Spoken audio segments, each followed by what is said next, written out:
Alors, en principe, vous devriez voir à l'écran une page de la rédaction de l'ossature logique d'une thèse en gestation, une étape cruciale, n'est-ce pas? Vous voyez ça, tout le monde? Bon. Oui, Vous avez aussi dans la fenêtre de discussion, le chat, accès, un lien, un hyperlien pour accéder à un document.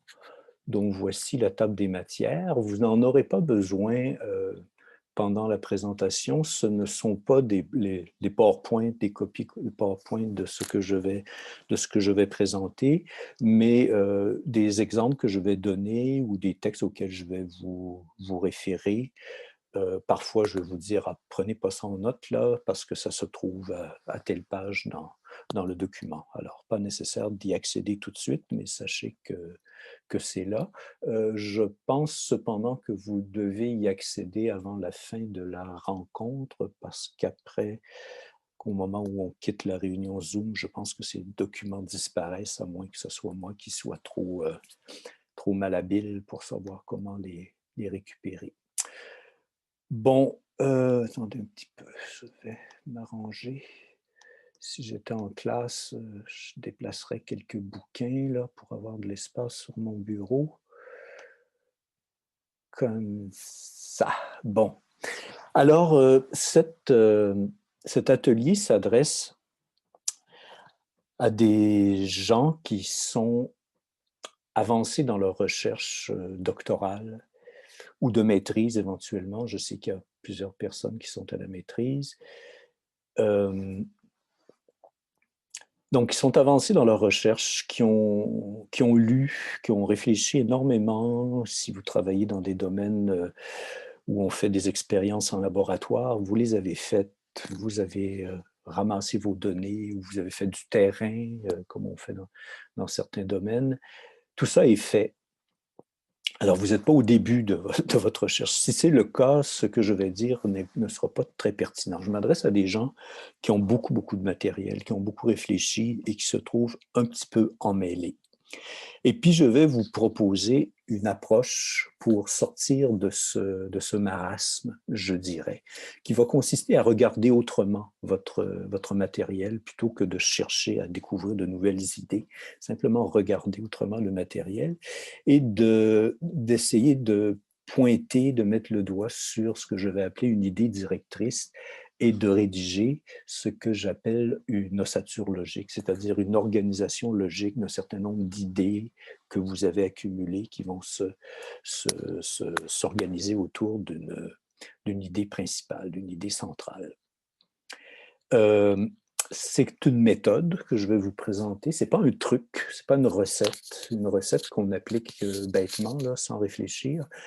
Non, ça va vous demander de réfléchir, de mettre en action tout ce que vous avez comme intelligence sur matériel que vous avez déjà d'accumuler. Alors, ce n'est pas un algorithme qu'on applique et puis voilà, comme une recette et puis tout va fonctionner. Je voudrais, pour situer mon point focal, je dirais, répéter, préciser quelques étapes importantes d'une recherche que vous connaissez. Bien, vous savez, on part quelque part d'un problème qu'on a identifié. Dans certains domaines, je sais que notre sujet de recherche nous est donné par notre directeur ou notre directrice de recherche. On fait partie d'une équipe et puis on nous confie de travailler sur tel ou tel sujet. Dans d'autres domaines, l'étudiant ou l'étudiante passe pas mal de temps à se demander sur quoi elle va ou il va travailler. Mais quoi qu'il en soit, même si ce sujet de recherche nous est confié par une équipe, il faut quand même qu'on le fasse sien, ce problème. Donc, qu'on réfléchisse à ce que l'on cherche. On doit, quelque part dans notre processus, préciser notre problématique. On étudie un problème, mais on l'étudie dans un contexte intellectuel ou théorique particulier. Il faut qu'on se précise ça quelque part dans notre recherche.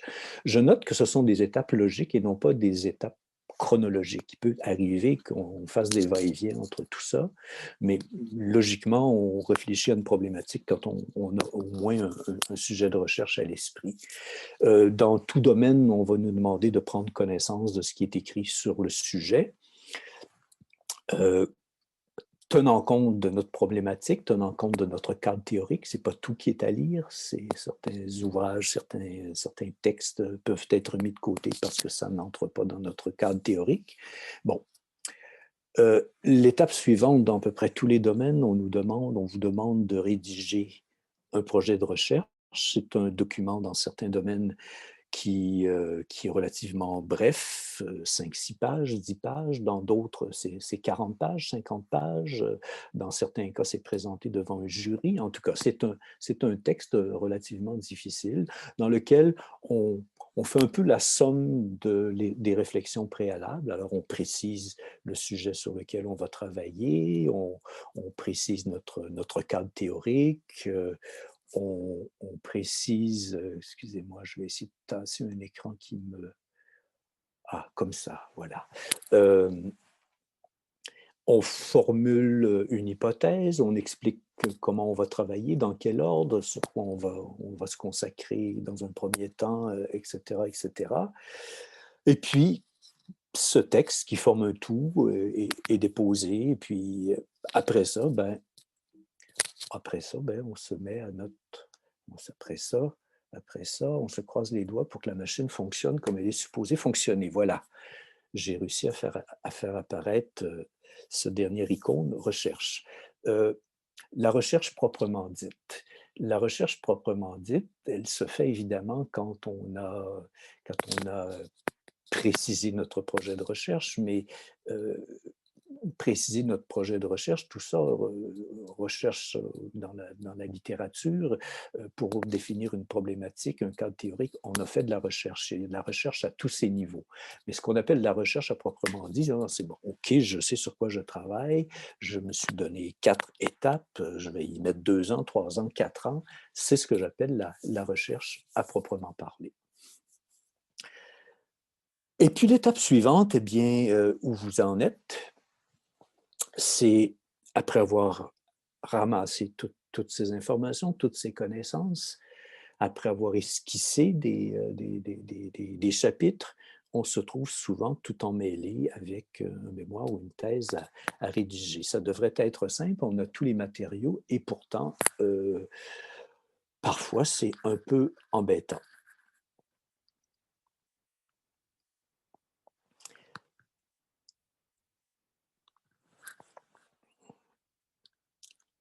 Excusez-moi, là, il faut que je me retrouve dans mes papiers.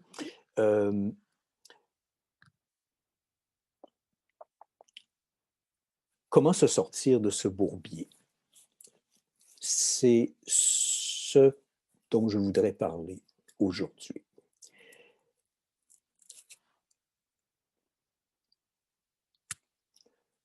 En fait, ce pourquoi on n'est pas capable de passer facilement de tout ce qu'on a à la tête, tout ce qu'on a à l'esprit, toutes ces piles d'informations, à la rédaction d'un texte, à la rédaction d'un mémoire ou d'une thèse, c'est qu'on saute quelques étapes ou bien on les fait très généralement, très vaguement, le plus souvent juste mentalement plutôt que par écrit et méthodiquement.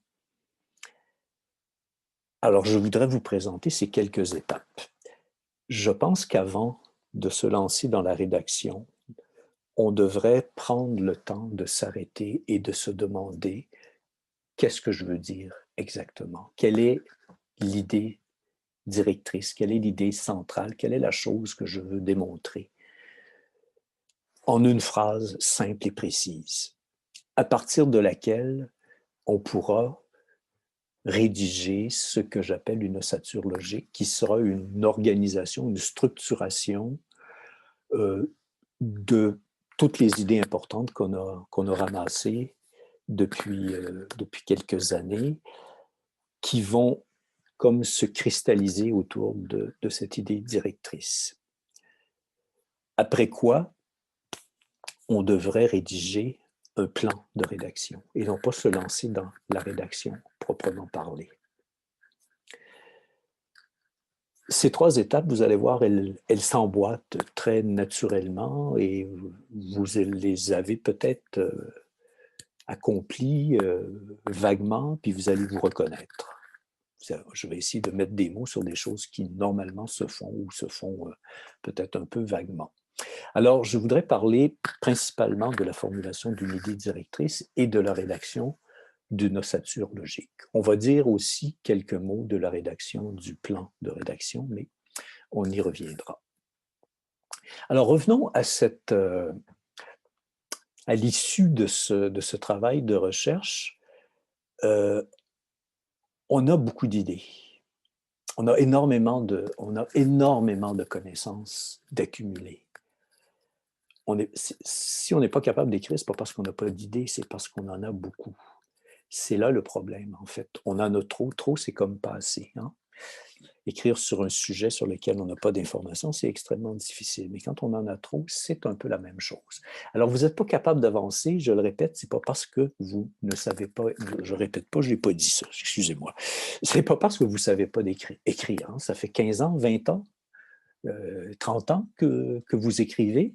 Bon, écrire des phrases, écrire un texte de 10 pages, c'est peut-être d'un autre ordre que d'écrire un mémoire ou une thèse. J'en conviens. Alors, quand je dis que vous ne savez pas écrire, ce serait à nuancer.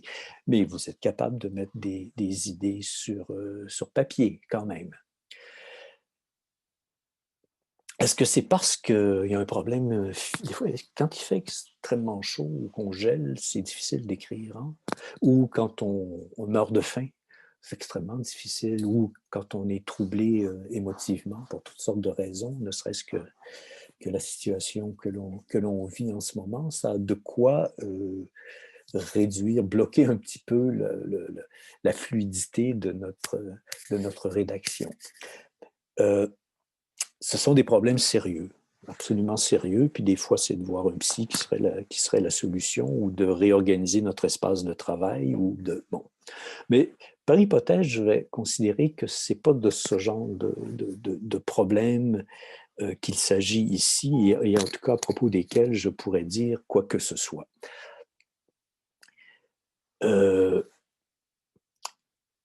Et comme je le disais, ce n'est pas parce que vous n'avez pas d'idée. En fait, vous êtes le ou la spécialiste sur le sujet en quelque sorte. En tout cas, vous le serez absolument, vous serez un spécialiste ou une spécialiste reconnue quand vous aurez écrit votre thèse, votre mémoire ou votre thèse. Si je me résume ou si je présente ça autrement, dans les faits, depuis 3, 4 ans, 5 ans, alors vous avez lu, vous avez étudié, vous avez réfléchi, vous avez mené des expériences, vous avez fait des observations, etc., et vous avez rédigé, parce que j'y reviendrai tout à l'heure, on pense en rédigeant aussi. Il ne faut pas s'imaginer qu'on pense les choses et puis on fait des recherches et puis 3 ans après, on commence à écrire. En fait, les choses sont plus fluides que ça, normalement. Alors, au terme de tout ce travail, comme je le disais, vous avez beaucoup d'idées, puis vous avez un tas d'idées. J'emploie le mot un tas d'idées dans le sens fort du terme, un empilage d'idées, beaucoup, beaucoup, beaucoup, beaucoup d'idées. Et puis un tas, on emploie le mot en québécois aussi pour dire que c'est vraiment désordonné, c'est vraiment n'importe quoi. Alors vous avez un tas d'idées, vous avez un tas d'idées intéressantes, mais vous en avez trop et elles vont dans tous les sens. Comment écrire quand ça va dans tous les sens? J'aime bien citer un romancier poète, André Gide, qui disait « Je voulus réfléchir, mais les idées tourbillonnaient dans ma tête. » Essayez donc de penser quand tout bouge. Il faut comme fixer une idée pour être capable d'en exprimer une deuxième ou de penser à une deuxième ou une troisième. C'est comme la marche. Essayez de marcher si vous n'êtes pas capable de poser un pied sur une surface solide. Si ça glisse, ça va dans tous les sens. Impossible. Alors, il faut trouver un point d'ancrage pour lequel avancer. Mais c'est pareil intellectuellement. Alors, que faire? Que faire? Eh bien, je vais vous suggérer d'arrêter votre recherche, d'arrêter de chercher des nouvelles idées. Il y a des gens là qui sont pas capables de se mettre au travail, continuent de réfléchir, continuent d'en accumuler, mais je pense que là n'est pas la solution.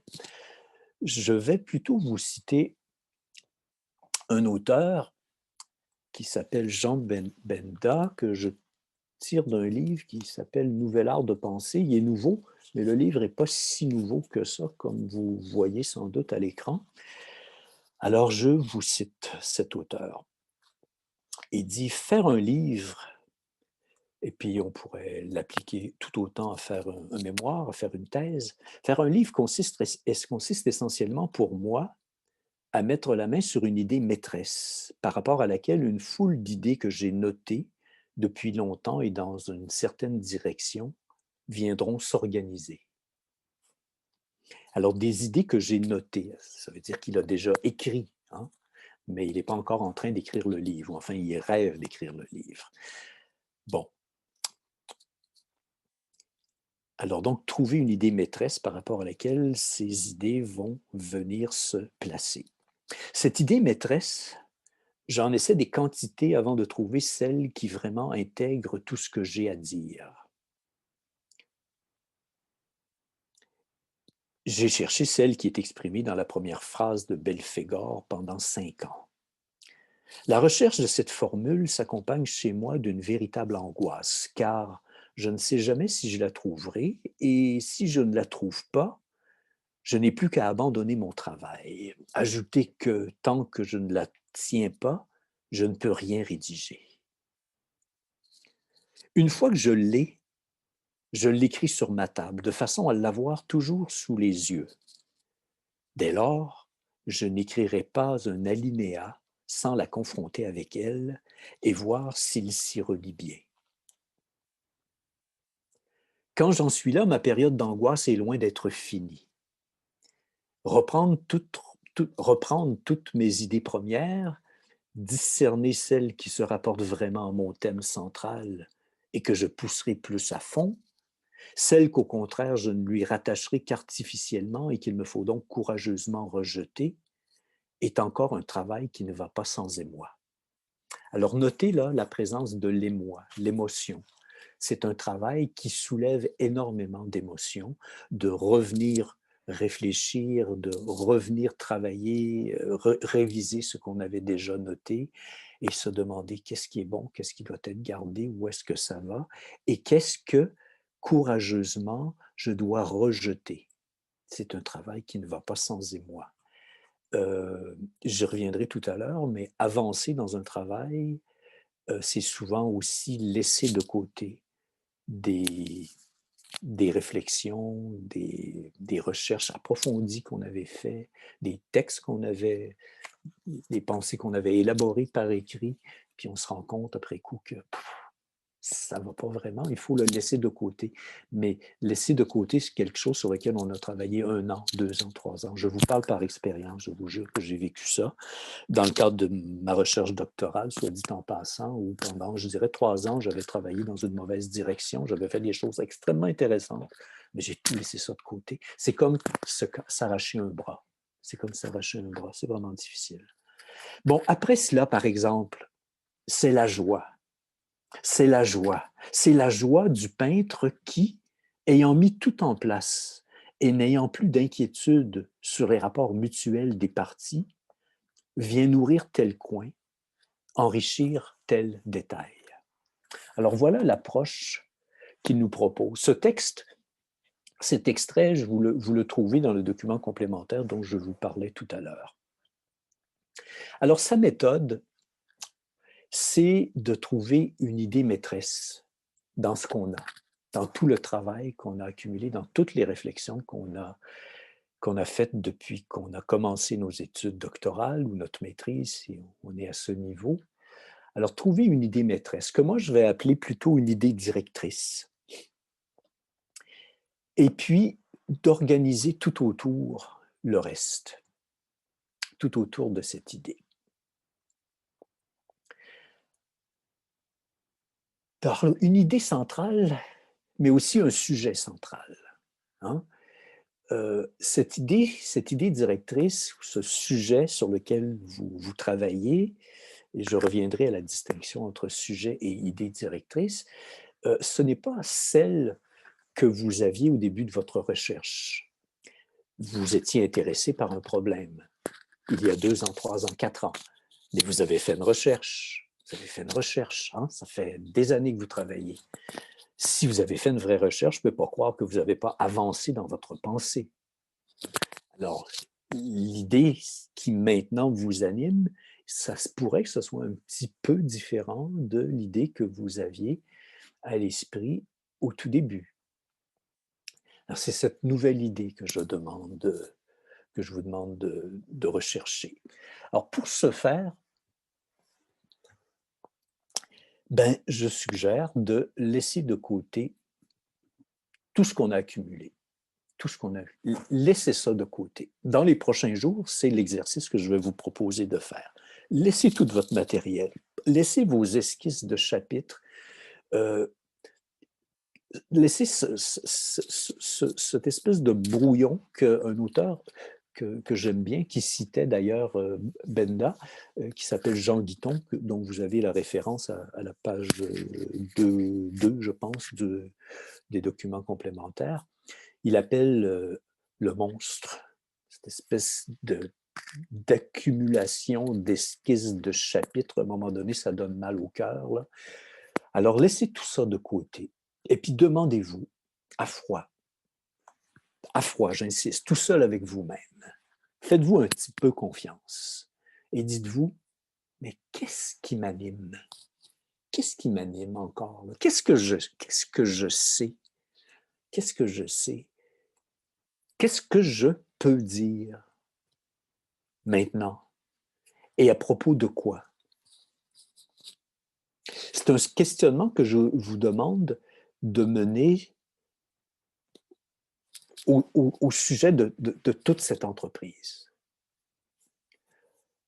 C'est sûr qu'on peut se poser ce même genre de questions à propos d'un chapitre ou à propos d'une partie d'un texte. Chaque fois, on a un tas d'idées et puis on essaie d'écrire et puis ça va dans toutes les directions. Mettez ça de côté puis demandez-vous qu'est-ce que je veux dire? Est-ce que je suis capable de le dire en une phrase? Si oui, si on voit la cible, eh bien, on va avoir un peu plus de facilité à l'atteindre, je pense. Oh mon Dieu. J'imagine que tout le monde qui a un téléphone cellulaire a eu une alerte mondiale qui nous dit que les rassemblements sont interdits. Avez-vous eu ça, vous autres aussi, sur vos téléphones? Bon, c'est pas assez. C'est pas la guerre, quand même, heureusement. Donc, je disais que ce genre de réflexion, on peut la mener pour l'ensemble de notre travail, mais on doit aussi la mener pour chaque chapitre ou chaque partie de chapitre, puis quasiment pour chaque paragraphe, mais on y reviendra.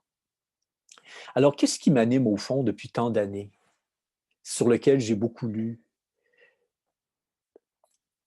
questions que j'ai regardées de divers points de vue, que j'ai éventuellement mesurées, etc. Bon, quelle était votre intuition initiale? D'où étiez-vous parti? C'est quand même une question qui mérite d'être posée parce que on se lance dans une entreprise puis on oublie la raison pour laquelle on s'était lancé là-dedans. À un moment donné, ça devient juste j'ai une thèse à écrire, j'ai une thèse à écrire, j'ai une thèse à écrire. Oui, mais pourquoi tu as une thèse à écrire? Qu'est-ce qui te motivait? Alors, essayez de recontacter avec cette première intuition et demandez-vous, mais oui, mais qu'est-ce que j'ai compris et qu'est-ce que j'ai appris depuis tout ce temps sur ce sujet? Et qu'est-ce qui m'intéresse maintenant le plus? Qu'est-ce que je pourrais dire? Qu'est-ce que je voudrais dire? Je me répète un petit peu, mais je pense que ça vaut la peine. En une phrase, en une phrase, et sur papier. Je ne vous présente pas ça comme étant un exercice facile.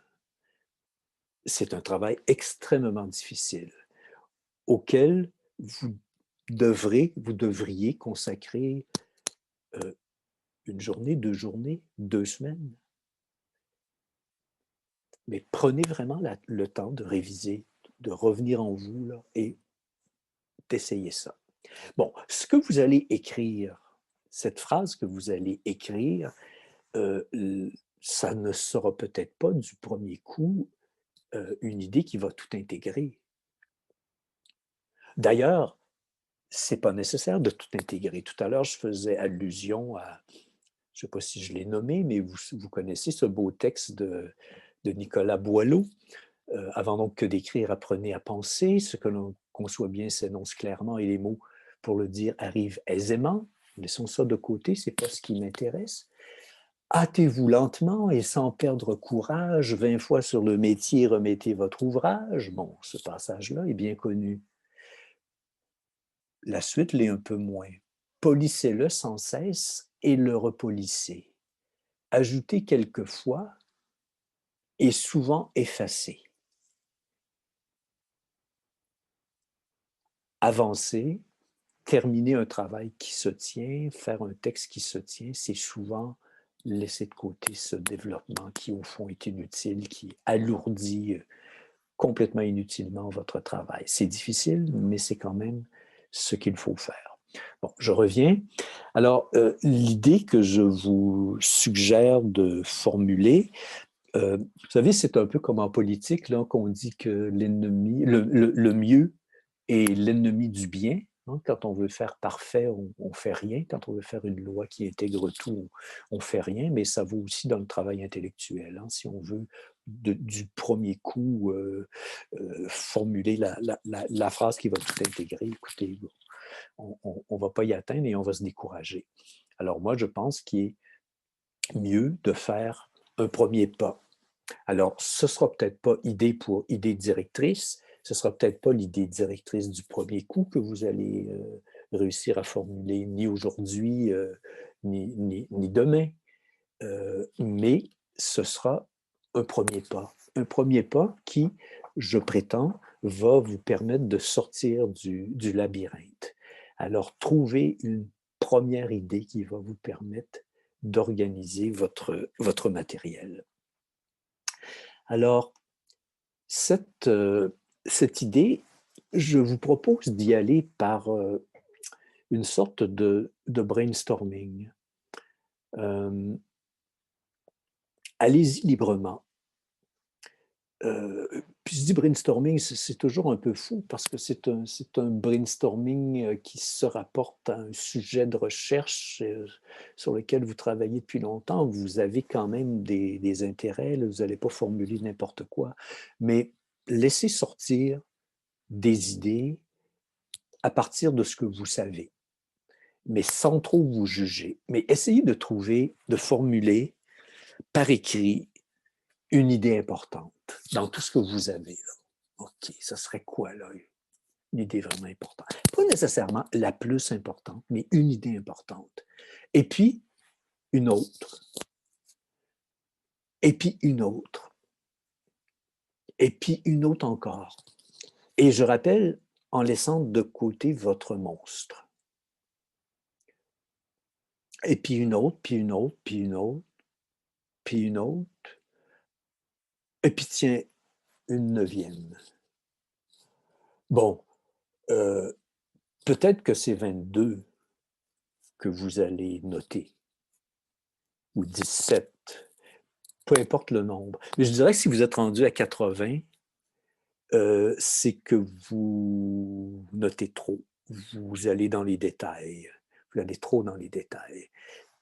Tenez-vous-en aux idées importantes. Alors, dans ce premier jet, si vous en avez 70, ben, repassez-les.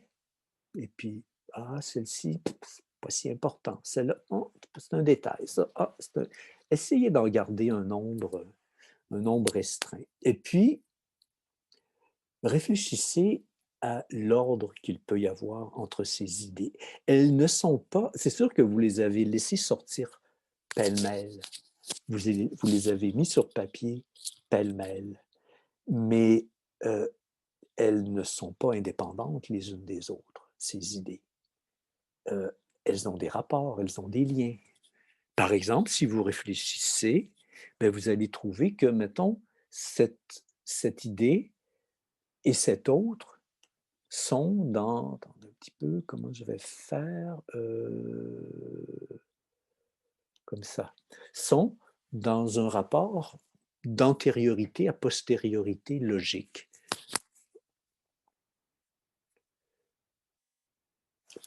Et non pas, ou peut-être d'antériorité chronologique. Telle idée, telle chose vient avant telle autre, chronologiquement ou logiquement. Qu'est-ce que j'entends par cette logiquement avant, logiquement après? Je vous donne un exemple. Mettons que je trace un triangle. Trois angles sont formés. Alors j'ai quoi? J'ai trois côtés, trois segments, j'ai trois angles, j'ai un triangle. J'ai trois idées. Hein, si on faisait un peu l'exercice de tout à l'heure, ah, j'ai trois idées. J'ai l'idée de triangle, j'ai l'idée de trois côtés, j'ai l'idée d'angle. Bon. Est-ce que ces idées sont au même niveau, sont empilées? Est-ce qu'il y en a une qui vient avant l'autre? Comment on définit un triangle? Réfléchissons à ça. Un triangle, on appelle ça un triangle, trois angles, mais un triangle n'est pas formé de trois angles. Il est formé de trois côtés, n'est-ce pas? Un angle ne peut exister avant l'existence de deux côtés. Autrement dit, l'idée de côté est logiquement antérieure à l'idée d'angle. Voyez-vous, c'est ce que j'entends par antériorité logique. Parce que sur le plan chronologique, à l'instant que les trois côtés se sont croisés, à l'instant, les trois angles ont été engendrés. Les angles ne sont pas venus une fraction de seconde après. C'était absolument instantané. Alors, sur le plan chronologique, il n'y a pas d'antériorité entre côté et angle.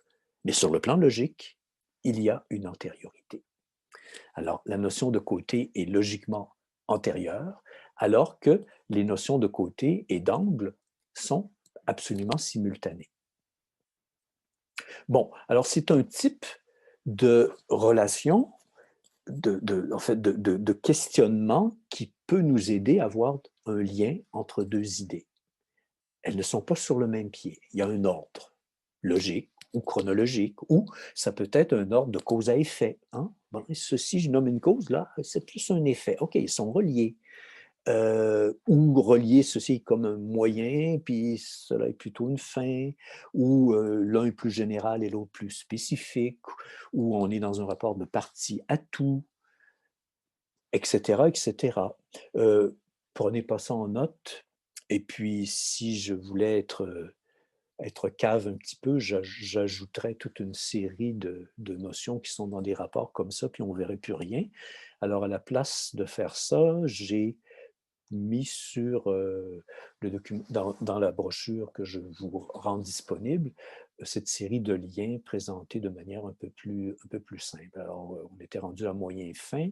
On peut avoir un rapport de principe ou de règle à illustration exemple, ou de général à spécifique, de signifiant à signifié, de partie à tout, on le dit, tout à partie, prémisse à conclusion, apparent caché, supposé prévu, hypothèse conséquence, et j'aurais dû mettre en dessous, etc., selon le domaine dans lequel vous travaillez, d'autres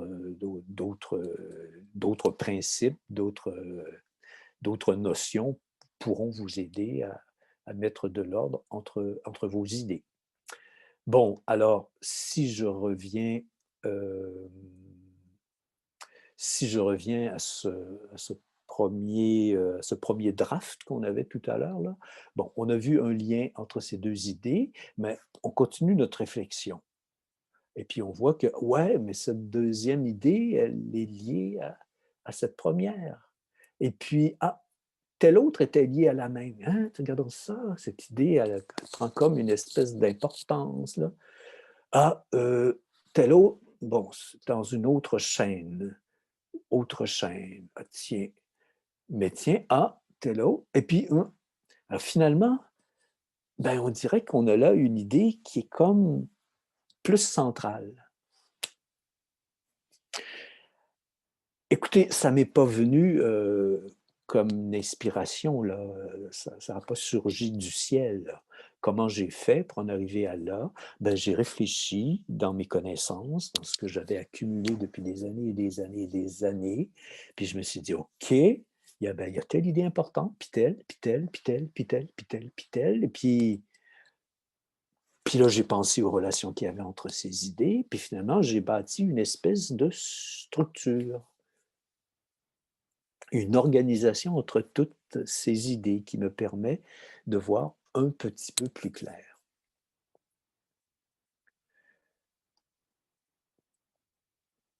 Euh,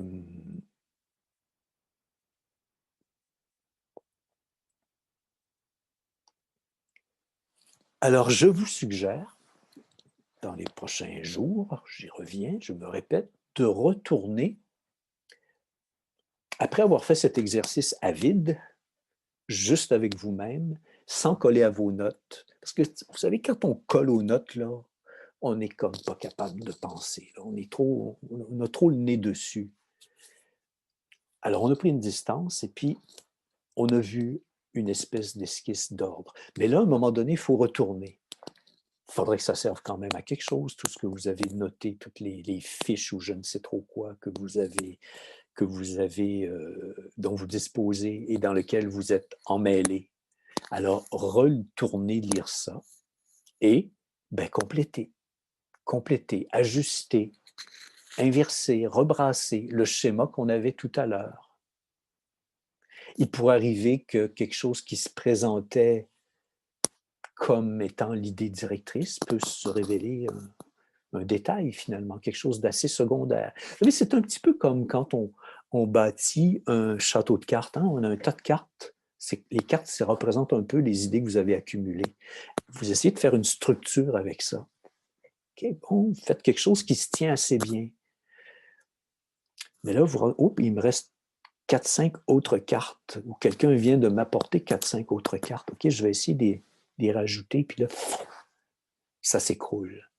Ah, ça s'écroule parce que ce n'est pas la bonne base. Il faut retravailler comme à la base. Peut-être que l'idée directrice que vous aviez, vous pensiez que c'était ça le sens de tout, mais non, finalement, c'est pas vraiment ça. Là, il faut rebâtir.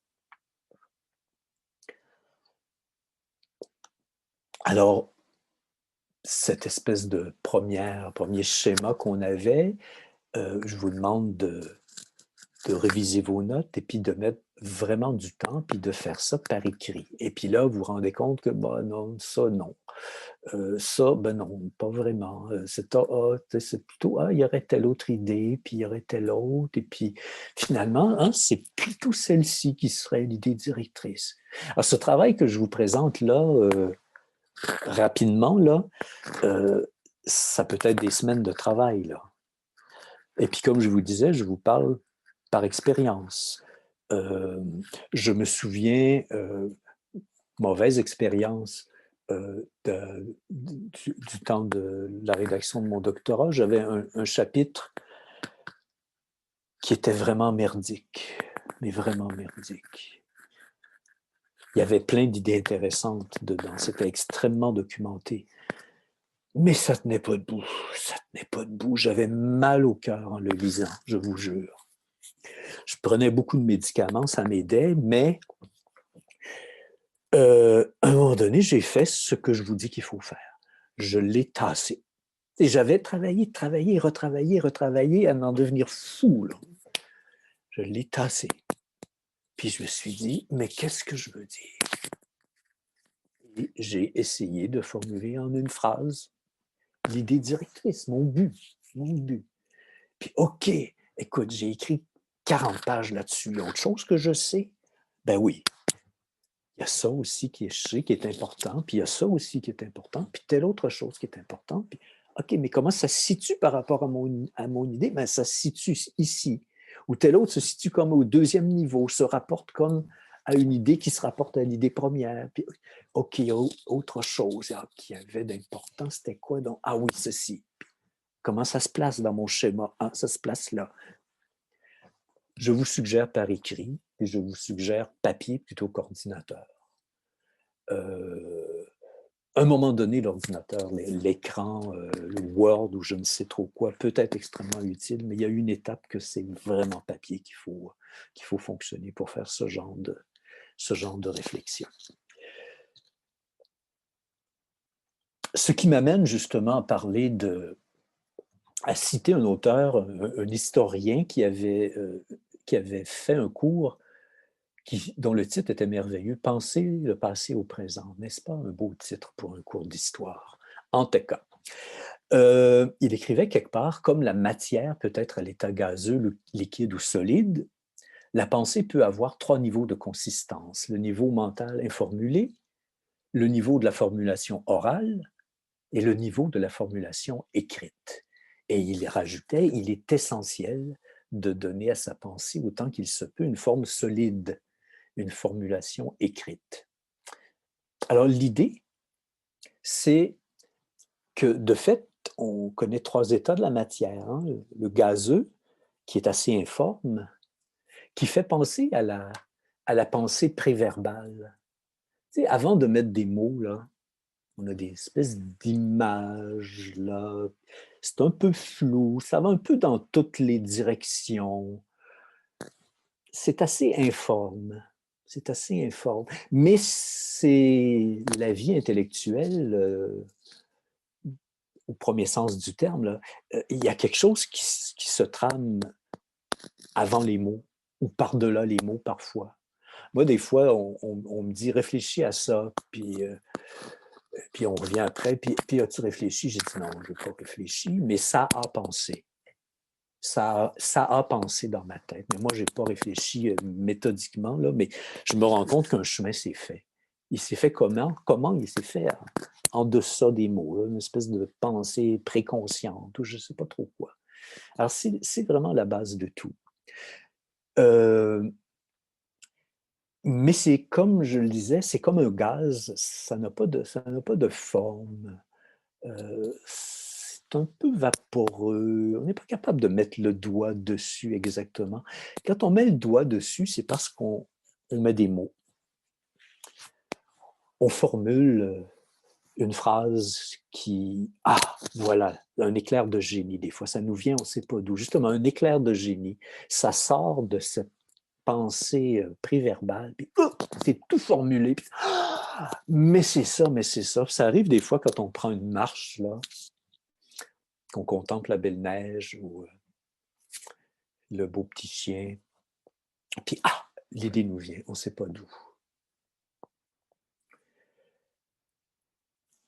C'est un pas dans la vie absolument extraordinaire, la langue orale. C'est que maintenant, à la différence de la pensée préverbale, c'est communicable. On peut en discuter. Et évidemment, c'est à la base de la transmission culturelle, la langue, la langue, en fait, le langage oral. Mais l'oral n'a pas de forme stable. Hein? Si ça n'a pas été écrit, si des notes n'ont pas été prises, là, 3 ans plus tard, qu'est-ce qui avait été dit exactement? Là? On peut avoir plusieurs interprétations, n'est-ce pas?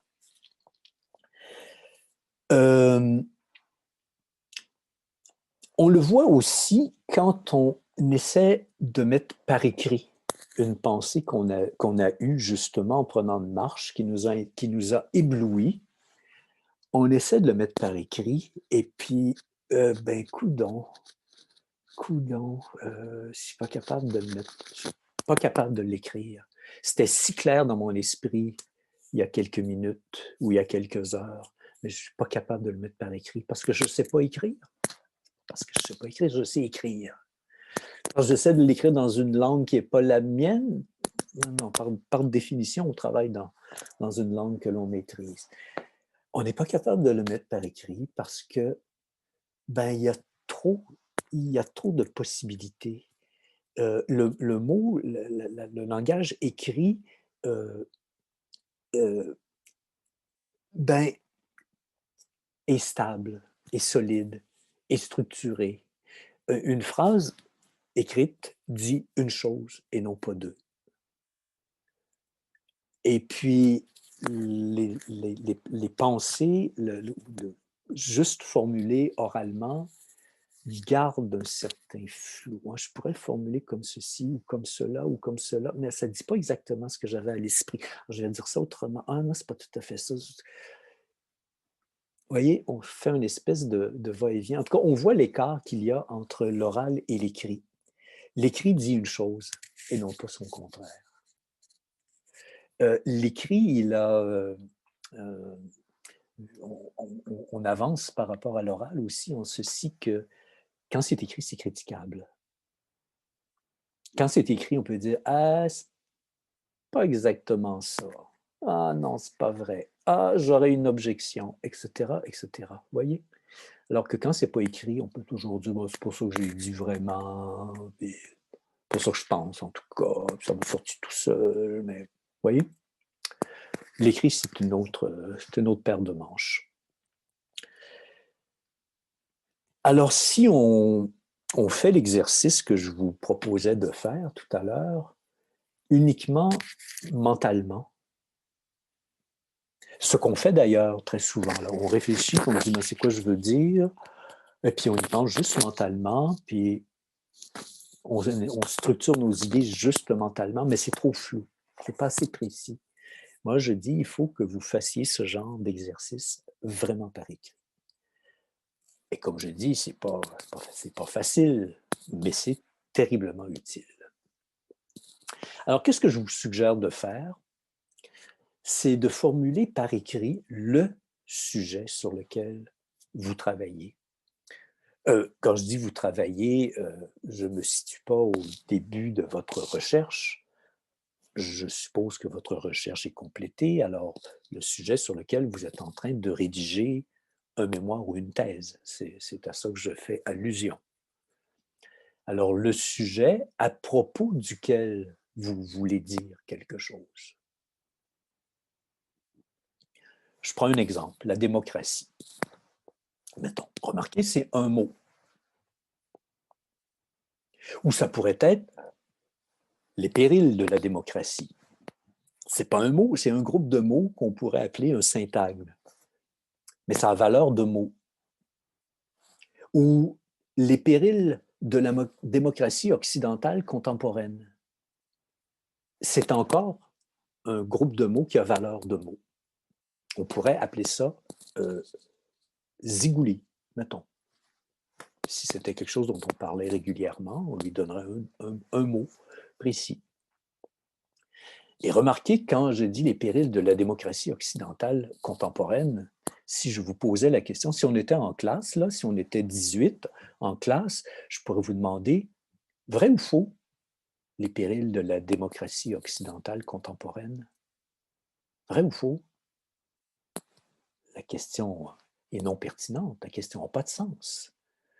Je peux le penser, ou c'est comme si je disais une montagne grosse comme le mont Everest, tout en diamant et dont je suis le propriétaire. On peut penser à ça. On peut avoir ça à l'esprit. Est-ce que c'est vrai, est-ce que c'est faux? C'est pas pertinent comme question. C'est ce que je pense. C'est un objet que j'ai à l'esprit. Par opposition à si je formule par écrit ce que je veux en dire. Mettons la démocratie. Qu'est-ce que je veux en dire? Disons, elle est un régime politique qui favorise la liberté d'expression. La liberté de presse. Pardon. Eh bien, ceci est une phrase, remarquée. Et puis, on pourrait être d'accord ou pas d'accord que la démocratie est un régime politique qui favorise la liberté de presse. Vous voyez? On pourrait dire, c'est faux. On pourrait dire, c'est vrai. Ou ben, c'est un petit peu vrai, mais il y aurait des nuances à apporter. Vous voyez? Alors, c'est ce genre d'exercice que je vous demande de faire. Prenons un autre exemple. Alors, le Conseil de la culture des régions de Québec et de Chaudière-Appalaches, qui a pour mission de favoriser le développement des arts et de la culture sur son territoire, vrai ou faux? J'ai rien dit. C'est pas une phrase, j'ai rien dit. J'ai juste exprimé un objet de pensée. Un objet de pensée peut demander 350 mots pour être exprimé. J'exagère un petit peu, en fait. Ça se pourrait, mettons, plusieurs mots. Regardez ceci. Le fossile partiel d'un pied découvert en Afrique et qui pourrait appartenir à une nouvelle espèce d'hominien ayant vécu sur la Terre il y a environ 3,4 millions d'années dans la région des Afars, en Éthiopie.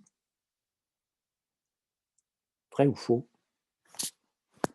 C'est un objet, ce que j'appelle un objet de pensée. On pourrait dire un concept, mettons. Hein? Je me représente quelque chose, à propos duquel je pourrais dire quelque chose, éventuellement. L'idée que l'être humain est mu fondamentalement par l'appât du gain. Vous voyez, c'est la même chose. Alors, le nombre de mots, là, ne fait pas phrase, là. Alors, j'ai des objets de pensée qui pourraient être des sujets de recherche qui sont en eux-mêmes ni vrais ni faux. Très différent si, par exemple, je rajoutais l'idée que l'être humain est mu fondamentalement par l'appât du gain est partagée par la plupart des économistes. Je pense qu'on dirait vrai, mais je suis ouvert aux critiques. Ou apparaît à l'époque des Lumières à travers la fable des abeilles publiée par Mandeville au début du 18e siècle. Ben, un historien pourrait venir me contredire. Mais vous voyez, ici, j'ai ce que je vais appeler une thèse. J'ai un énoncé qui est discutable, que l'on pourrait essayer de démontrer, de justifier par un tas d'idées, un tas d'autres idées. Mettons que c'est votre sujet de recherche, là, vous seriez capable de bâtir toute une architecture autour de cette idée, appuyée sur telle et telle et telle et telle et telle autre idée, et d'écrire 300 pages sur la question, s'il vous reste du temps. Alors, j'attire juste votre attention, c'est vraiment un détail, c'est de la recette, mais je vais le faire. Une phrase est faite de deux parties, logiquement, un sujet et un prédicat. Quelque chose est dit à propos de quelque chose. Alors, le sujet, je le définis comme ce à propos de quoi quelque chose est dit, et le prédicat, qu'est-ce qui est dit à propos de ce sujet? Alors, le sujet peut s'exprimer en un mot, en deux mots, en 10 mots, en 200 mots. Et de même le prédicat. Puis là, sur le plan de la structure grammaticale, il peut y avoir des propositions subordonnées, etc., dans le sujet et dans le prédicat. Mais ce n'est pas ça qui m'intéresse. Ce qui m'intéresse, c'est à propos de quoi est-ce que je dis quelque chose et qu'est-ce que j'en dis. Bon, prenons l'exemple banal, la Terre tourne autour du Soleil, sujet prédicat. Les oreilles du petit chien de ma grand-mère sont noires. Le sujet, ce n'est pas les oreilles, hein? C'est pas ma grand-mère, c'est les oreilles du petit chien de ma grand-mère. Et qu'est-ce que j'en dis? Qu'elles sont noires. Ou prenons une phrase beaucoup plus complexe, là. Le sujet, le facteur qui apportait la lettre fatidique, a été renversé par l'automobile qui disait, vous voyez, j'ai des propositions subordonnées, des relatives ici, mais ça pourrait être beaucoup plus complexe. Bon, bref, on a toujours un sujet et un prédicat. Il y a quelque chose à propos duquel on voudrait dire quelque chose. Puis là, je me mets dans votre situation. Vous avez un mémoire ou une thèse à écrire, il y a un paquet de choses, mais je vous demande de vous arrêter puis vous demander à propos de quoi, finalement, est-ce que je veux dire quelque chose et qu'est-ce que je veux en dire. Je voudrais que vous soyez capable de formuler par écrit, de dire c'est précisément de ceci, à propos de ceci que je veux dire quelque chose. Et qu'est-ce que je veux en dire? Mais c'est précisément cela. Si vous permettez, Monsieur Thibault, Oui, oui, je voudrais vous apporter deux commentaires. oui. Peut-être il y a Lisiane qui me dit, je ne comprends pas en quoi le sujet sur lequel on travaille peut être différent de l'idée directrice. Parce que le sujet s'exprime en un syntagme, en un mot, alors que l'idée directrice s'exprime dans une phrase. OK. c'est la différence. Alors, le sujet, ben, je m'intéresse au soleil. Ah, OK, au soleil. Non, pas au soleil, aux mitochondries. Ah non, pas aux mitochondries, mais au noyau des mitochondries. Ah non, non, pas au noyau des mitochondries, mais au noyau, là, je vais dire n'importe quoi, au noyau Y, telle partie du noyau des mitochondries. Ah, voilà la chose à propos de laquelle je veux dire quelque chose. Mais qu'est-ce que je veux en dire? Là, je vais faire une phrase. Alors, la phrase, ça va être l'idée directrice. Rapidement, une autre question qui vient de Valérie qui dit à quoi nous servent les objets de pensée? Ils sont essentiels à nos idées? Est-ce que les objets de pensée sont essentiels à nos idées? Bien, le mot idée peut être pris en plusieurs sens. On pourrait, euh, on pourrait, à un certain niveau, faire une espèce d'équivalence entre idée et objet de pensée. Ah, j'ai l'idée d'un chien, j'ai l'idée d'un cheval à l'esprit, j'ai l'idée d'un mitochondrie, c'est masculin, je pense. J'ai l'idée d'une particule, d'une particule nucléaire. J'ai l'idée de, vous voyez, ça peut être synonyme d'objet de pensée. Mais une idée, ça peut aussi être ce qu'on va plus proprement appeler une pensée. Une pensée, va s'exprimer dans une phrase. Une pensée peut être dite vraie ou fausse. Alors, à propos de tel objet de pensée, ben, je pense que la lumière est une onde. J'ai une idée, mon idée, c'est que la lumière est une onde, ou la lumière n'est pas une onde, est un corpuscule ou quelque chose comme ça. Vous voyez un peu la différence entre les deux? Alors, c'est tout pour le moment. Merci, Merci. merci. Bienvenue pour vos questions. Si vous en avez d'autres, vous ne vous gênez pas. Et puis, j'ajouterai qu'à la fin de ma présentation, je vais vous laisser la parole plus librement et on pourra discuter allègrement. Alors, euh, je vous demande de réfléchir au sujet qui vous intéresse et à essayer de formuler en une phrase précise ce que vous aimeriez dire dans votre mémoire ou dans votre thèse. Vous allez dire, j'ai beaucoup de choses il y a beaucoup de choses que vous voulez dire. Euh, ouais, je suis d'accord qu'il y a beaucoup de choses que vous voulez dire. Il y a beaucoup de choses que vous allez dire. Mais c'est pas vrai qu'elles sont toutes sur le même pied. Si elles sont toutes sur le même pied, ça va pas bien. Tu sais. Courir, on dit que courir 2 lièvres à la fois est malsain, nous fait tout manquer, mais en courir 25 aussi, hein, d'autant plus. Alors, il faut qu'à travers toutes ces choses que vous vouliez dire, que vous soyez capable d'en identifier une principalement qui vous intéresse particulièrement. Vous voyez? Euh, J'étais où? J'étais ici. Alors, ça se pourrait, je ne sais pas qui fait des barbeaux sur l'écran, c'est cute, mais peut-être ça pourrait être enlevé. Euh, mais c'est pas grave, je continue. Alors, je dis que pour formuler l'idée centrale, l'idée qui vous occupe principalement, l'idée qui vous obsède, celle qui va vous permettre de sortir de ce marasme dans lequel vous êtes éventuellement, ben, ça ne va pas venir du premier coup. On en essaie une, puis on en essaie une autre, puis on en essaie une autre, et puis brainstorming. Et puis, je le répète, en rédigeant, en rédigeant. Je reviens sur cette question de sujet ou d'objet de pensée sur lequel pourrait porter une mémoire. Il y a quelque chose que je vais décrire. On peut décrire un objet, on peut décrire un concept, on peut décrire une problématique, on peut décrire un événement, etc. Ou bien, ce sujet, on peut vouloir en dire quelque chose et ça peut être la thèse qu'on va soutenir. Bon, je vous donne quelques exemples juste pour vous illustrer un peu ce que je veux dire. Bon, ça se pourrait que ça soit. Je prends un exemple un peu dans le domaine des sujets que je donnais tout à l'heure, mais tout de suite après, je vais donner un exemple dans un tout autre domaine. Bon, je réfléchis et je vais écrire quelque chose sur la notion de liberté. Ah non, pas vraiment la notion de liberté. La notion de liberté chez Sartre. Pas pareil, c'est proche, mais c'est pas pareil. Hein? ou chez Plotin, ou chez tel autre auteur. C'est pas pareil. Précisez votre objet et vous allez avoir plus de facilité dans la suite. En fait, non, c'est pas la notion de liberté, c'est la notion de liberté dans une œuvre en particulier de Sartre. C'est pas pareil. Les autres idées vont intervenir, les autres œuvres vont intervenir, mais comme en périphérie. Vous allez structurer autrement les choses à partir du moment où vous pointez le doigt sur votre sujet.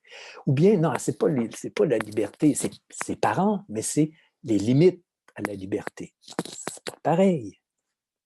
C'est pas étranger, mais c'est pas pareil. Les limites politiques à la liberté ou les limites physiques à la liberté.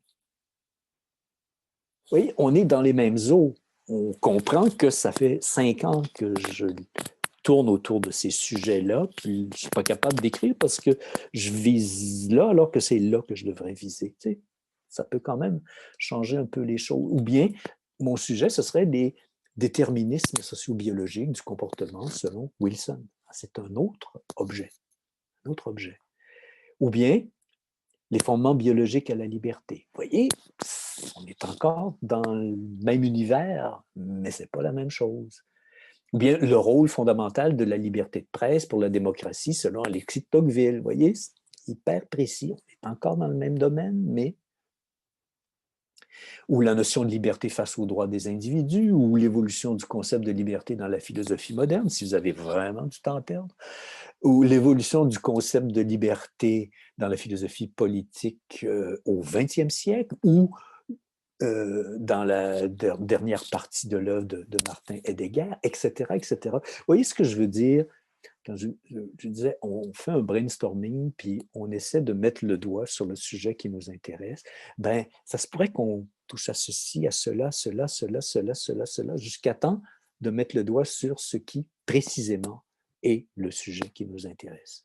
Prenons un autre exemple. Celui-là, vous le trouvez illustré dans le document que je vous remets. Les aliments fonctionnels. Bon, juste pour préciser, qu'est-ce que c'est qu'un aliment fonctionnel? C'est un aliment dont on a démontré les bénéfices physiologiques et qui peut réduire le risque de maladies chroniques au-delà des fonctions nutritionnelles de base.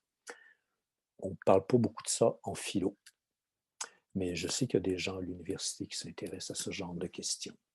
Bon, les aliments fonctionnels. OK, c'est ça mon sujet, ou bien c'est les bénéfices santé des aliments fonctionnels. C'est pas pareil. Voyez-vous la différence? C'est proche, mais c'est pas pareil. Ou bien l'importance de tenir compte des effets des aliments fonctionnels. C'est un autre sujet, tout proche, mais c'est pas le même. Ou bien vais-je écrire un mémoire sur les critères qui favorisent ou défavorisent l'achat d'aliments fonctionnels? Ou vais-je écrire sur les informations à propos des bénéfices santé des aliments fonctionnels? Etc., etc. Vous voyez, tous des sujets qui tournent autour qui sont dans le même univers, mettons. Mais de vous lancer dans la rédaction d'un mémoire sur les aliments fonctionnels, alors qu'en fait, ce pour lequel vous êtes équipé d'écrire, ce serait sur les critères qui favorisent ou défavorisent l'achat d'aliments fonctionnels. Écoutez, vous allez errer, vous allez avoir de la misère. J'en rajoute un autre. La confiance envers les informations sur les aliments fonctionnels, notamment celles touchant les bénéfices santé. Vous voyez, c'est un objet de pensée, là. C'est un concept.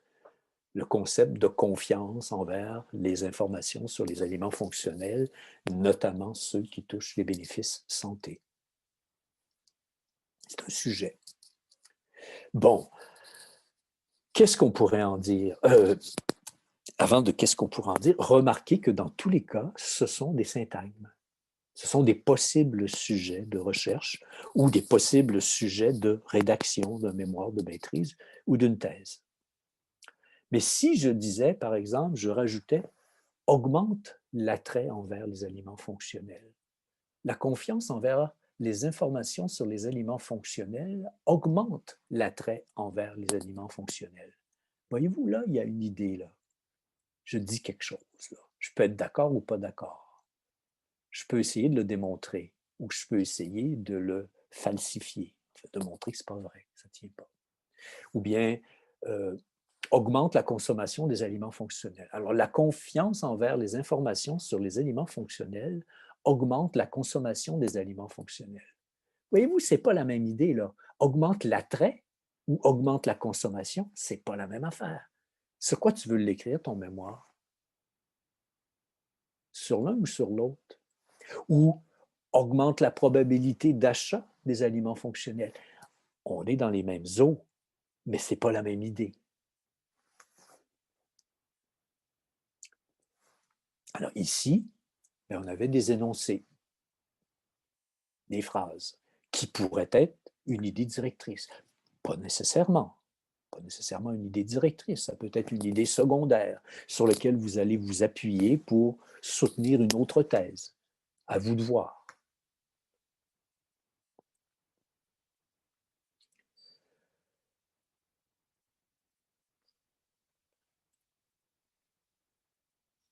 Mettons qu'on s'intéresse à cette dernière idée qui pourrait être éventuellement une idée directrice. Bon, la confiance envers les informations sur les aliments fonctionnels augmente la probabilité d'achat des aliments fonctionnels.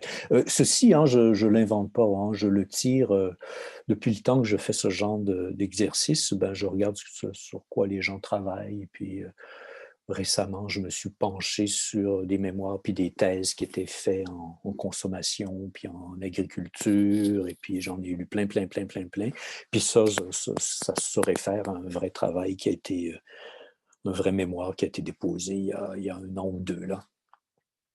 Alors, supposons qu'on on a beaucoup lu, on a beaucoup réfléchi pendant 2 ans sur cette question-là. On a fait plein de recherches, mais on a ramassé toutes sortes d'idées. Bon, par exemple, qu'est-ce qu'est un élément fonctionnel? On l'a défini quand même. On ne peut pas croire qu'on ne l'a pas défini. Je vous l'ai montré tout à l'heure, la définition. On a distingué divers types de bénéfices et d'inconvénients. Là, je donne un terme générique, là, mais là, vous pourriez en distinguer 3, 4, 5, 6, faire un tableau, le pour et le contre, etc., etc. L'idée moi, je pense qu'on devrait privilégier la santé personnelle ou est-ce qu'on devrait plus privilégier la santé planétaire? Il y a des conflits possibles là, entre penser à nous ou penser à la Terre. Il y a des conflits. Bon, c'est des idées qui ont alimenté votre esprit. Bon, privilégier la santé personnelle, c'est une affaire, mais le coût, la disponibilité, les émotions, la valorisation culturelle, etc., c'est toutes des idées là, que j'ai rencontrées dans ma recherche. Le plaisir, la facilité, le bienfait immédiat, c'est d'autres idées là, qui interviennent dans cette question-là. Vous voyez, là, je suis en train je fais un petit classement. J'ai comme une idée principale, puis j'ai un tas d'idées qui s'y rapportent. Là, je ne précise pas encore le fin détail de comment ça se rapporte, mais je commence à hiérarchiser un petit peu les idées. Une autre idée, ben, les effets de la connaissance, des bénéfices et inconvénients d'un aliment sur sa consommation. Alors, je pourrais élaborer un petit peu. Je pense que ça va se situer sous le thème, sous l'espèce d'idée directrice que j'ai mis de l'avant. La confiance envers les informations et les désinformations, cela existait même il y a quelques années, n'est-ce pas? Même avant certains politiciens. Qu'est-ce qu'on entend par confiance? Comment on la mesure? Comment utiliser tout ça pour soutenir une thèse que la crédibilité des informations touchant la santé augmente la probabilité des achats des aliments? Oui, c'est toutes des idées, toutes des réflexions que je peux faire qui vont tourner autour de ce thème. Bon, je vais travailler là-dessus par hypothèse. Ça fait 2 ans, 3 ans que j'y réfléchis, que j'ai ramassé que j'ai des notes, etc., alors là, je vais passer 2 jours, 3 jours, une semaine à essayer juste de formuler une idée directrice, enfin, à formuler des idées importantes, puis ensuite essayer de les structurer les unes par rapport aux autres. La première fois que j'ai fait ce genre de réflexion avec quelqu'un, c'était un peu par hasard.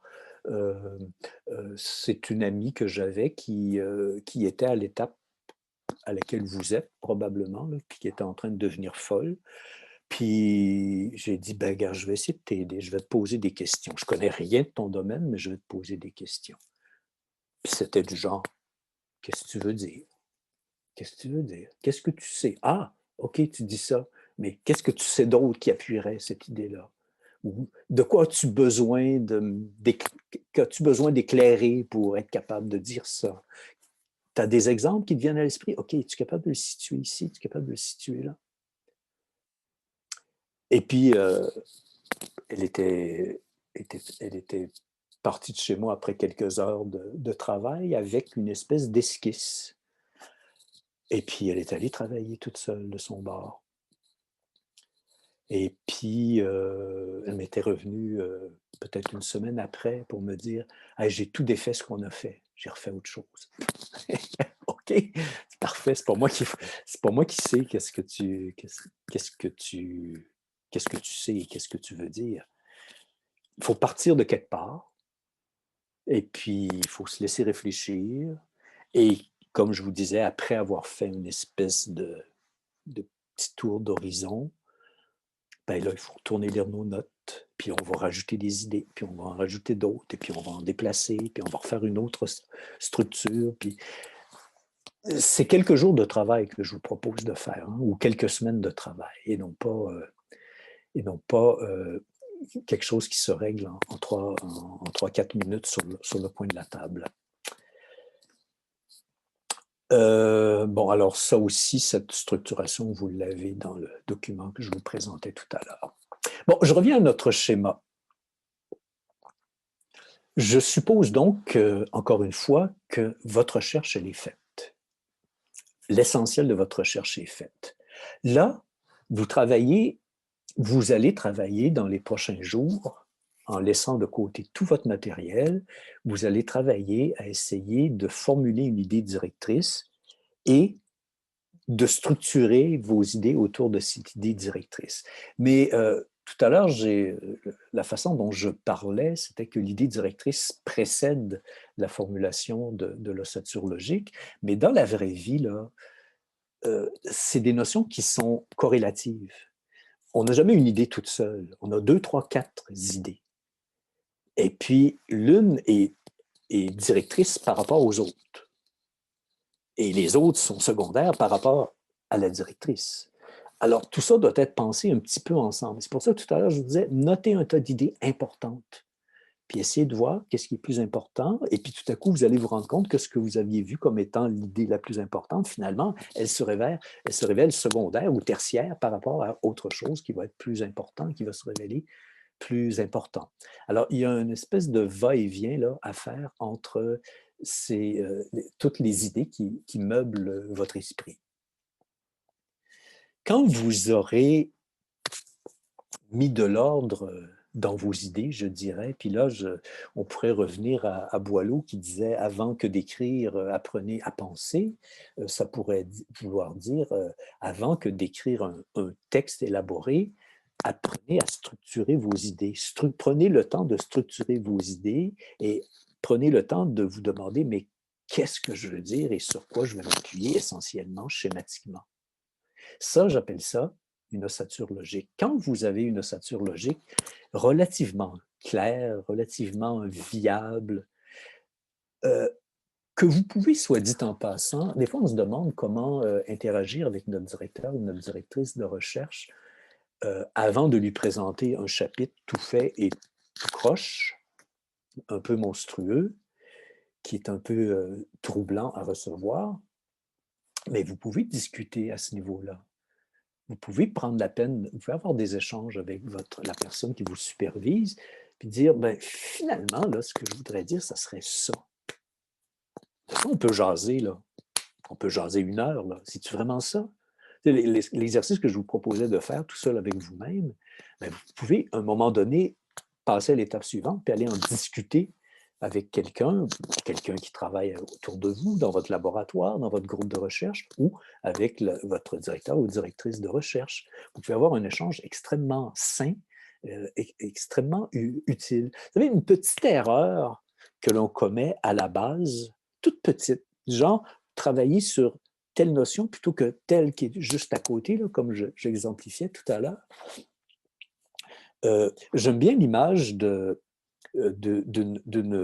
droite qui va dans une certaine direction. Mettons, je vais reculer, là, youps, va dans cette direction-là. OK, mettons que j'étais à l'écran, puis je dessinais une droite. Si je pars à la base avec un un demi-degré de différence, à la base, là, au bout de 3-4 cm, la différence est encore pas perceptible. Mettons que je fais ça à la craie, là, au tableau, là, pas perceptible. Mais si vous poursuivez pendant 2 km, la distance, ça va finir par être énorme, énorme, énorme. Alors, une petite erreur à la base peut conduire à de grandes difficultés. Alors, c'est pour ça qu'il vaut la peine de vous demander sur quoi vous travaillez précisément, ceci ou cela. Sur quoi vous voulez dire quelque chose, ceci ou cela. Bon, une fois que votre ossature logique est bien formulée, vous pouvez aussi aller discuter avec votre directeur ou directrice de recherche. Est-ce que ça se tient tout ça? Est-ce qu'il manque des éléments au puzzle? Vous voyez? C'est une interface intéressante pour discuter. L'étape suivante, que l'on saute parfois, on essaie de rédiger directement. Mais moi, je pense qu'avant de rédiger, il faut rédiger un plan de rédaction, c'est-à-dire vous dire par écrit ce que vous allez dire, schématiquement, sans faire de littérature.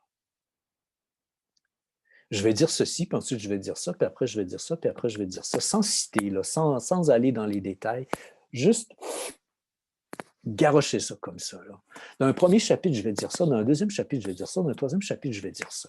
Okay. Dans le premier chapitre, je vais dire ça, ça, ça, ça, puis ça. Okay. Dans le deuxième, c'est ça, ça, ça, ça. Vous placez vos idées comme ça. Jean Guiton, que je citais tout à l'heure, il dit écrivez vite en suivant le mouvement de votre pensée. Laissez-vous guider par ce mouvement et par l'émotion. Il dit en fait, n'écrivez pas comme un fonctionnaire. Je ne sais pas trop ce qu'il veut dire dans le détail par cette expression, mais je déduis un petit peu. Alors, écrivez avec émotion, écrivez comme d'un jet ce que vous voulez dire, et puis votre plan, le plan de surface de votre mémoire ou de votre thèse va venir. Puis là, ensuite, rentrez dans le détail, puis là, regardez, OK, là, je vais dire ça en premier, puis je vais donner tel exemple, puis je vais citer ceci, puis telle mesure, puis je vais présenter tel tableau, puis OK. Dans un deuxième temps, je vais citer ceci, je vais dire ça. Puis pour chacune des parties, dites-vous chaque fois, mais qu'est-ce que je veux dire dans ce chapitre-ci? Qu'est-ce que je veux dire essentiellement? L'exercice que je vous proposais de faire pour l'entièreté de votre thèse, mais faites-le pour chaque partie aussi. Qu'est-ce que je veux dire essentiellement dans ce chapitre? Et je m'appuie sur quoi et quoi et quoi et quoi. C'est comme on y va de façon ce terme est si simple, là, je veux dire concentrique, là, plus on approche, plus on va dans le détail, okay. Mais c'est le même mouvement tout le temps. Alors, il s'agit en fait de donner un axe à votre projet de texte d'un seul coup. Puis après, vous penserez à la littérature. Après, vous penserez à faire des belles phrases. Ce n'est pas si important dans un premier temps, dans un premier jet. Bon. Déroulez votre projet de texte tout d'un coup. Puis là, vous êtes capable de le lire, de le parcourir, puis de saisir que ça tient ou ça ne tient pas. qu'il manque des morceaux ou qu'il y a ceci de trop, etc. Puis c'est relativement facile de faire des ajustements dans un plan de rédaction, beaucoup plus que dans un texte proprement dit. Vous avez sûrement déjà eu l'expérience qu'un paragraphe ou une section d'un texte, vous vous rendez compte, ah, ça ne va pas là, ça va ailleurs. Essayez de déplacer ça ailleurs, c'est extrêmement difficile, ça ne marche pas. Mais quand on en est au niveau juste du plan, c'est assez facile de dire ben, cette définition ou cet argument ou cet exemple devrait venir plutôt ici que là. Très facile à ce niveau-là. Dans le 32, dans les documents complémentaires, je vous donne des exemples. On ne va pas le regarder ensemble parce que le temps passe, d'un texte, un vrai texte qui a été écrit par un étudiant en philo, un texte sur la démocratie. Alors, vous avez l'exemple d'une ossature logique de son projet de texte. Vous avez ensuite un exemple de plan de rédaction, puis vous avez sa première version de l'introduction. Vous avez aussi la même chose, une ossature logique d'un texte à rédiger, puis d'un plan de rédaction, d'un texte que moi j'ai rédigé il y a quelques années, qui porte sur l'utilité d'une formation en logique. Vous avez aussi un exemple c'est ma thèse de doctorat, en fait. C'est un extrait de l'introduction de ma thèse et un extrait de la conclusion où vous voyez très clairement en jeu la structure. Tout est organisé autour d'une idée qui est exprimée dans le premier paragraphe de la deuxième section de l'introduction. Il y avait comme une espèce de sujet amené, puis le deuxième, c'était le sujet posé, puis après, c'était le sujet divisé. Alors, je vous donne le sujet posé, le sujet divisé. Ça fait 4 pages à peu près, qui parlent justement de communauté politique, d'où mes exemples tout à l'heure de liberté, etc., qui m'occupent depuis longtemps. Alors, vous voyez que quand on a vu clair dans sa tête, moi je me souviens très bien d'un certain après-midi de juillet où je paniquais, comment vais-je être capable d'écrire un jour une thèse. Après avoir tant lu, à un moment donné, j'ai eu comme cette idée directrice qui m'est venue à l'esprit. OK, c'est ça. OK, voilà. Et j'ai fait comme le suggérait l'auteur que je vous citais, je l'ai écrite, je l'ai gardée devant moi tout le temps. J'ai continué de travailler encore quelques années. Je suis lent, mais j'enseignais en même temps aussi. Et puis, le fait d'avoir toujours cette idée directrice m'a énormément, énormément aidé à voir clair. Je termine rapidement. Euh, euh, ouais, on était là. Je voulais vous citer un auteur, un historien qui dit quelque chose de bien important. L'écriture n'est pas le simple véhicule de résultats. Elle n'est pas l'emballage qu'on ficelle à la va-vite une fois la recherche terminée. Elle est le déploiement même de la recherche. Elle est le corps de l'enquête. Écrire et faire de la recherche, ce n'est pas deux choses séparées. Excusez-moi, travailler à la maison, c'est le chat qui... Allez, quand il est à l'extérieur de mon bureau, il veut entrer, puis quand il est en dedans, il veut sortir. Normalement, c'est 3 fois par heure. Alors, quand dans le schéma tout à l'heure, là, vous voyez, il y avait le mot rédaction qui était un peu partout, formulation d'une idée directrice, rédaction d'un projet de recherche. Quand on définit une problématique, on rédige. Quand on essaie de cerner notre sujet, on rédige. Puis quand on mène la recherche proprement parlée, mais on écrit, on écrit. On n'est pas encore en train d'écrire une thèse, mais on écrit. Ça se fait par l'écriture. On pense en écrivant. C'est absolument solidaire. Bon, alors un exercice, et je termine là-dessus. Moi, je ne connais pas vos sujets de recherche. Il n'y a que vous qui avez ramassé des idées. C'est à vous de faire l'activité. Alors, pour les prochaines semaines, je vous suggère, je me répète, de prendre une bonne distance par rapport à ce que vous avez accumulé comme information. Si vraiment vous êtes dans l'impasse là, que je décrivais dans la présentation de cet atelier. Alors, prenez une bonne distance. Travaillez à rédiger des mots, des groupes de mots, des phrases. Cherchez des sujets, le sujet qui m'intéresse, en un mot, en un groupe de mots. Cherchez des idées importantes qui s'expriment dans des phrases. Faites ça par écrit. Essayez de trouver le sujet ou l'idée directrice qui est peut-être sous-jacente implicitement dans vos papiers, là. Essayez de la découvrir, essayez de la voir clairement. Ça va vous aider. Des fois, on a l'impression qu'on perd du temps, là, on devrait continuer d'écrire, mais je ne pense pas que c'est en continuant d'écrire un texte monstrueux qu'on va réussir à faire un beau texte. C'est en prenant de distance, puis en faisant ce genre d'exercice que je vous propose de faire. Mettez-y du temps, c'est vraiment pas du temps perdu. La semaine, les 2 semaines, je pense que vous allez peut-être en fin de semaine, là, en fin de semaine, taisez-vous et écrivez, ou je ne sais trop, là, je ne me souviens plus. Alors, oui, vous pouvez avoir envie d'essayer d'écrire un chapitre. Et moi, ce que je vous propose, c'est d'essayer plutôt d'écrire votre idée directrice, d'écrire les idées importantes, puis d'essayer de structurer l'idée directrice. Et puis, c'est du travail, c'est vraiment du travail, c'est vraiment, vraiment du travail. C'est pas quelque chose, oui, parfois, il y a des intuitions là, qui viennent, là, mais c'est jamais suffisant, là. 10% d'intuition, 90% d'effort. Alors, c'est du vrai, vrai, vrai, vrai travail intellectuel au sens fort du terme. Et puis, je répète, résister à la tentation de vous remettre tout de suite à la rédaction d'un chapitre. Essayez de rédiger à un autre niveau. Alors voilà, c'est pas mal ça que j'aurais envie de vous dire. Excusez-moi, je vais... Pourquoi on m'appelle? Et ça, je pourrais toujours vous demander quelle était l'idée directrice de ma présentation d'aujourd'hui. Ça serait peut-être l'idée directrice. Oui.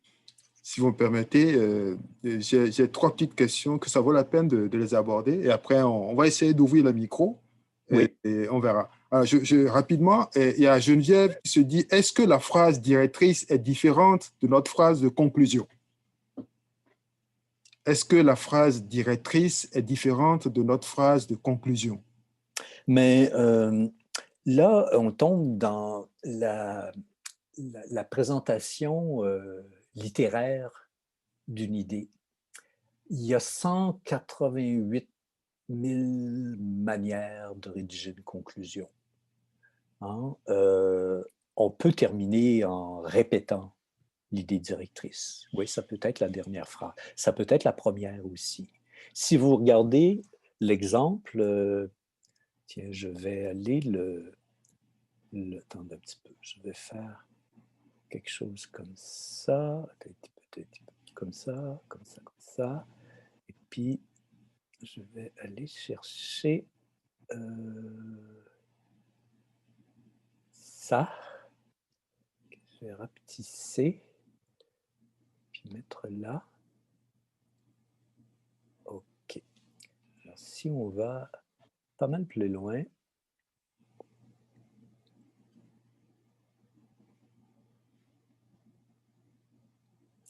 alors, c'est ma conclusion. Alors, la communauté politique trouve son fondement dans la nature humaine. C'était l'idée directrice. Il n'y a plus de doute dans notre esprit, la nature humaine donne manifestement le principe et la fin de l'organisation de la vie en communauté politique. On ne peut refuser cette conclusion lorsque l'on saisit d'une part que l'organisation de la vie en société se fait en vue d'un bien absolument nécessaire à l'épanouissement de tout être humain et que d'autre part, tout ce qui constitue un bien nécessaire à la perfection d'un bien. Bon, c'était mes 2 principaux arguments qui appuyaient cette thèse. Alors, l'idée directrice de ma thèse, moi, je la pose directement d'entrée de jeu dans ma conclusion. Mais on pourrait l'annoncer, puis reprendre l'essentiel de l'argument et terminer la conclusion avec. Regardez aussi l'introduction. Alors, notre thèse. La présente étude ose donc aborder de front la question du fondement naturel de la vie en société. Nous tâchons de répondre aux principales objections qui peuvent être soulevées à l'encontre de cette conception pour dépasser son interprétation banale et préciser ce que notre nature indique positivement quant au but de la communauté, que la communauté aurait le devoir de poursuivre. Nous n'allons tout de même pas aussi loin que ce que notre entrée en matière pourrait le laisser supposer. Nous ne faisons en fait qu'établir le principe qui nous occupe. Il nous apparaît utile et pertinent de rechercher dans la nature humaine le principe et la fin de la vie en communauté politique. C'est l'idée directrice. C'est l'idée directrice. Elle est posée comme ça à la 6e ligne de la 2e partie de l'introduction, la première étant juste amener la problématique. Là. Quand notre idée directrice est claire, on peut la dire rapidement. Puis si on lit la suite, on va voir que toute la thèse est organisée autour de cette idée directrice. Chacune des parties se rapporte clairement à cette idée directrice. Bon, mais ça, c'est une manière de faire. Il y en a plein d'autres. Mais je dirais qu'il faut que votre idée directrice soit dite clairement dans l'introduction, puis qu'on n'ait pas besoin de la deviner, puis que ça ne soit pas dans le corps du texte ou au milieu de votre mémoire qu'on découvre, de votre texte, qu'on découvre, ah, c'est à ça qu'il ou qu'elle veut en venir. Ça doit être dit clairement et rapidement. Oui, il y avait une deuxième question. Oui, il y a une question de Nathalie Ricard concernant la méthode inductive. Et je voudrais inviter Nathalie à ouvrir son micro et à préciser davantage sa question. Bonjour. Bonjour. Oui, bonjour. Merci beaucoup pour votre présentation. Bienvenue. Je vais essayer de ne pas en faire un cas personnel par rapport à ma difficulté, mais c'est sûr, en fait, avec des méthodes ethnographiques inductives, disons, théorie ancrée, on laisse un peu flottante. Là. On serait peut-être dans cette idée-là orale de dire, bon, il y aurait peut-être cette hypothèse-là, mais ce n'est pas tant l'idée d'aller vérifier une hypothèse sur le terrain que de vraiment d'être à l'écoute du terrain. Donc, cette fameuse idée directrice peut être complètement fausse. Donc, à ce moment-là, je me disais peut-être que la thèse à défendre, à démontrer, c'est le hiatus entre une idée qui vient justement de la littérature et qu'est-ce que finalement les vivants nous disent de cette organisation sociale qui est, disons, la vie en communauté politique, si on veut prendre, par exemple, votre thèse et la rendre dans l'élément anthropologique. Donc, c'est pour ça là, que je me disais, bon, cette idée directrice-là, est-ce qu'on la puise à ce moment-là, on la redéfinit, puis là, dans l'argumentation de la thèse, je m'argumente avec moi-même, surtout qu'il faut parler au je, là, maintenant. Oui. Donc, je suis un peu confuse, là, à savoir. Écoute, c'est très pertinent, c'est très pertinent ta question.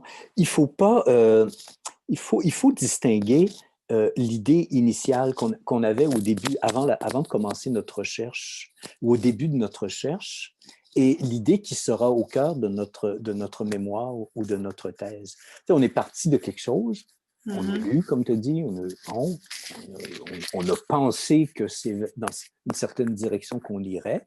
On a fait une recherche, une vraie recherche. On a trouvé des choses qu'on n'imaginait pas. Hein? Alors, ça ne se peut pas qu'au bout de 2, 3 ans, 4 ans de recherche, votre pensée n'ait pas évolué. Ce sur quoi vous allez écrire votre thèse, ça ne sera pas de reprendre bêtement l'idée que vous aviez au début, puis radoter, puis dire finalement tout s'oppose à ce que je pensais. Non, vous allez soutenir ce que maintenant vous avez découvert, mais vous pouvez, dans votre introduction, amener ce préjugé, c'est peut-être une belle manière d'amener ça. Vous pouvez parler de votre cheminement, de la méthodologie que vous avez employée, etc. Mais vous en êtes venu à comprendre que, et je ne sais pas comment vous le dites, là, comprendre ceci, et c'est ceci que je vais démontrer. Hein? Alors, idée directrice, ce n'est pas l'idée de départ. C'est pour ça que c'est une distinction importante, et je suis très contente que vous souleviez cette question. Ça aide à éclaircir certainement pour beaucoup de personnes. Merci. Alors, si vous avez des questions, je vous invite à vous annoncer dans le clavardage. Ça me permet de vous introduire. Alors, mais vous pouvez aussi oser prendre la parole directement. Puis, on n'est plus nombreux, là, on n'est que 38.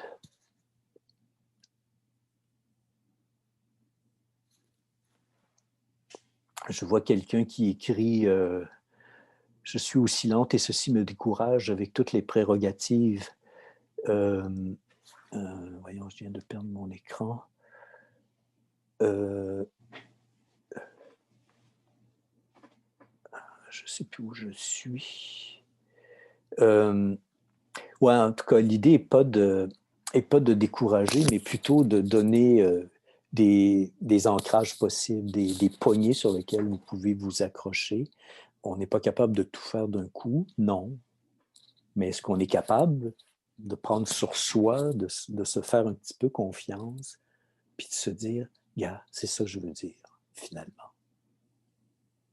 Je ne dis pas que c'est facile, mais je dis que c'est une première pierre que vous allez placer. Puis il y a autre chose qui vous est venu à l'esprit, que vous pensez est important, mais écrivez-le. Puis une autre, puis une autre, puis une autre, puis ça va finir comme faire une espèce de petit schéma qui va représenter le gros de votre pensée sur cette affaire-là. Puis là, vous pourrez raffiner, en rajouter, etc.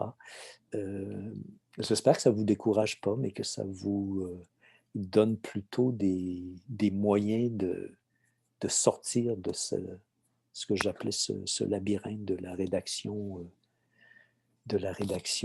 agonisante.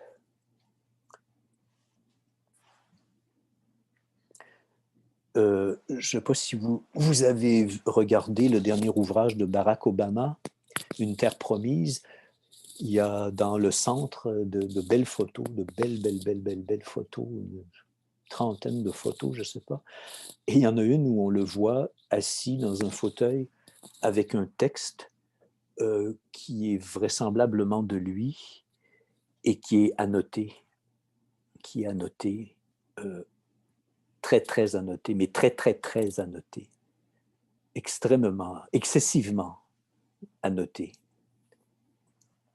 J'ai envoyé ça à mes étudiants, je donnais un cours cet automne qui s'appelle Recherche et rédaction en philosophie. Et une des idées dominante dans ce texte, c'est que c'est pas facile de rédiger.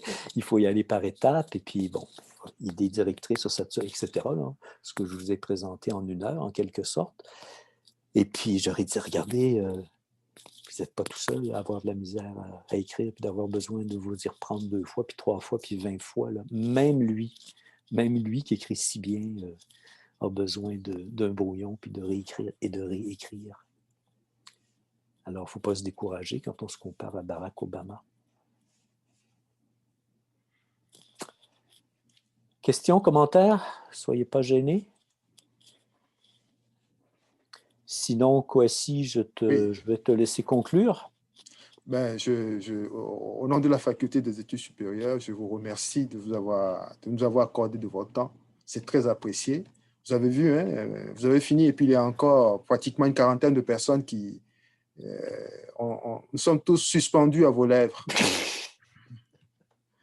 Alors, je vous remercie et puis une bonne fin de journée à tous et au plaisir de vous revoir pour d'autres webinaires de la Faculté des études supérieures. Regardez notre site Internet. De toute façon, on va vous envoyer le calendrier pour... Ah oui, je pense qu'il y a Alexandra qui va poser une question. Ah, bon. Non, merci. En fait, je voulais juste dire merci. Ça a été vraiment très intéressant et plein d'informations qui va être sûrement très utiles. C'était juste ça. C'est bien, merci bien. Bienvenue. Encore une fois, M. Thibaudeau, merci beaucoup. Et j'espère que l'année prochaine, on vous aura encore. Je fais la demande devant tout le monde. Si je n'ai pas fait de pneumonie non. Merci bien. C'est un plaisir, Oui. C'est un plaisir de m'adresser à vous tous et toutes. J'espère que ça vous sera utile. Oui. Au plaisir. Bonne fin de journée. Bye bye.